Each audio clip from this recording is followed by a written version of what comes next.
जब हम fourth largest economy की बात करते हैं तो क्या इसका फायदा हर इंडिया तक पहुंच रहा है? क्या इकोनॉमिक ग्रोथ सबको साथ लेकर चल रही है? एनपीसीआई और आरबीआई के रिपोर्ट्स के अकॉर्डिंग ईएमआई पेमेंट्स काफी ज्यादा कॉमन हो गए हैं, स्पेशली टीयर 2 और टीयर 3 सिटीज में। ये कड़वा सच है, लेकिन ऑक्सफैम की रिपोर्ट देखिए, इसका मतलब ये नहीं है कि हमारी ग्रोथ बुरी है।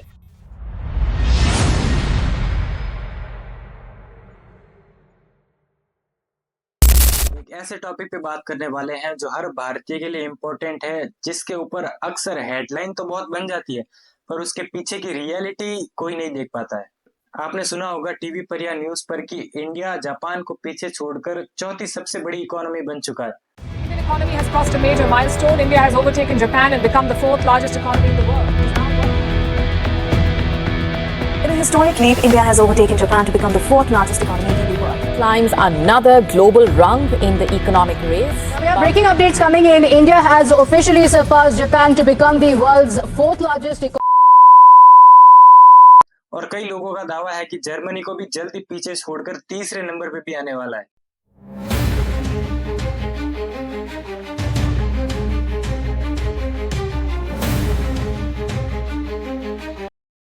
ये बात सुनकर हम सबको गर्व तो होता है और होना भी चाहिए, पर क्या ये पूरी सच्चाई है?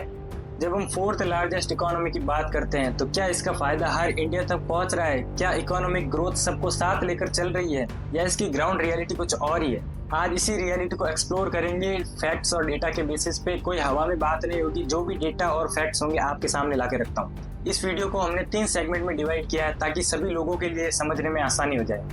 तो शुरू करते हैं। चलिए सबसे पहले अच्छी खबर से शुरू करते हैं और देखते हैं कि पिछले 15 सालों में इंडिया 11वीं पोजीशन से लेकर चौथी पोजीशन तक कैसे आया। देखिए, ये कोई एक ओवरनाइट सक्सेस का मामला नहीं है, सालों के ग्लोबल ट्रेंड्स का नतीजा है। देखिए, पिछले 15 सालों के डेटा को देखें तो एक क्लियर अपवर्ड ट्रेंड हमें दिखाई देता है। 2008 से 9 के बीच की बात करते हैं। ग्लोबल फाइनेंशियल क्राइसिस के दौरान जब बड़ी बड़ी इकोनॉमीज हिल गई थी, इंडिया उस समय रिलेटिवली स्टेबल रहता है। उस समय हमारी पोजीशन 10th या 11th होती है।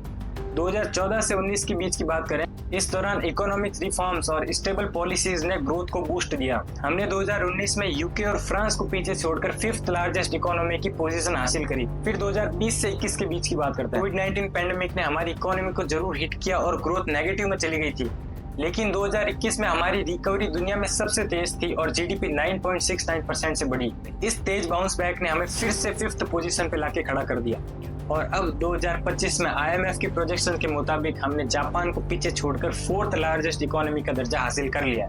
इस तेज उठाव के पीछे के बड़े कारण क्या थे, सबको पॉइंट टू पॉइंट डिस्कस करते हैं।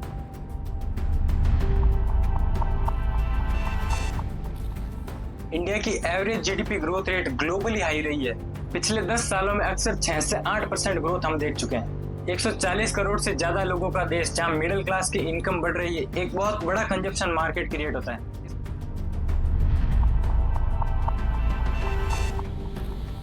इसको कुछ एग्जांपल्स के थ्रू समझते हैं। 2024 के फेस्टिव सीजन में फ्लिपकार्ट और अमेज़न ने 20 से 25% ग्रोथ की।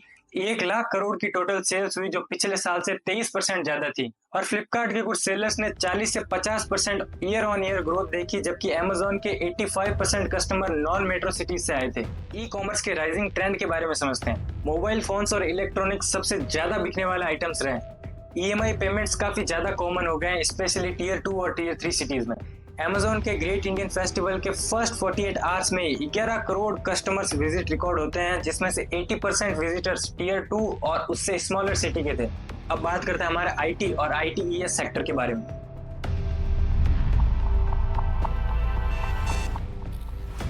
इंडिया के आईटी एक्सपोर्ट्स का डेटा बताता हूं आपको नेस्कॉम की रिपोर्ट के अकॉर्डिंग। इंडिया का IT export revenue fiscal year 23 में $194 बिलियन तक पहुंच गया।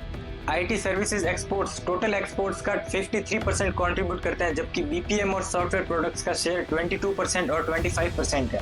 इंडियन आईटी इंडस्ट्री का रेवेन्यू फिस्कल ईयर 22 में $227 बिलियन था, जो 15% से ज्यादा ईयर ऑन ईयर ग्रोथ दिखाता है। बड़ी टेक कंपनीज टीसीएस और इन्फोसिस के ग्लोबल फुटप्रिंट्स के बारे में बात करते हैं। टीसीएस के 50+ कंट्रीज में ऑफिसेज हैं और ये फॉर्च्यून 500 कंपनीज के लिए आईटी सॉल्यूशन प्रोवाइड कराता है। इन्फोसिस का presence US, Europe, middle east, Asia Pacific में है और ये एआई, क्लाउड कंप्यूटिंग और साइबर सिक्योरिटी जैसे एडवांस टेक सॉल्यूशंस ऑफर करता है।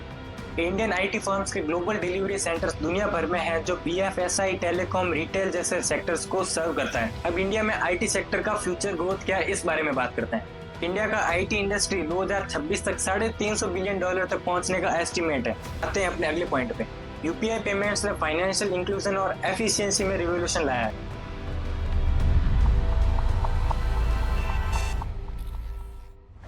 एनपीसीआई और आरबीआई की रिपोर्ट्स के अकॉर्डिंग आपको यूपीआई ट्रांजैक्शंस का लेटेस्ट डेटा बताता हूँ। मई 2025 में यूपीआई ट्रांजैक्शंस 18,677 मिलियन तक पहुंच गया।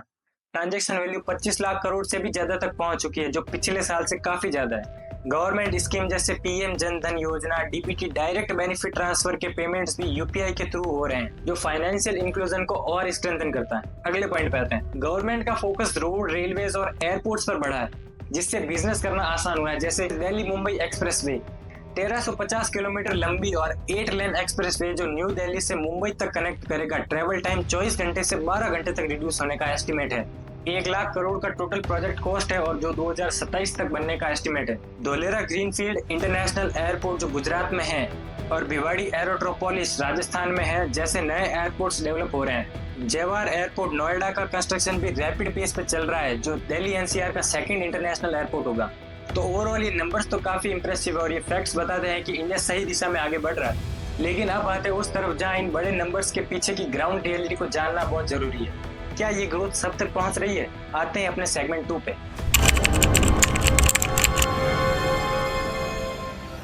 दुनिया की 4th लार्जेस्ट इकोनॉमी सुनने में तो बड़ा अच्छा लगता है। जब इसके पीछे की हम ग्राउंड रियलिटी चेक करते हैं तो कुछ बड़ी और सच्ची चुनौतियां अभी भी हमारे सामने मुंह खुले खड़ी है और इनकी रिपोर्ट्स बड़े बड़े मीडिया हाउसेस भी पब्लिश करते हैं। इन सबको भी पॉइंट टू पॉइंट डिस्कस करते हैं।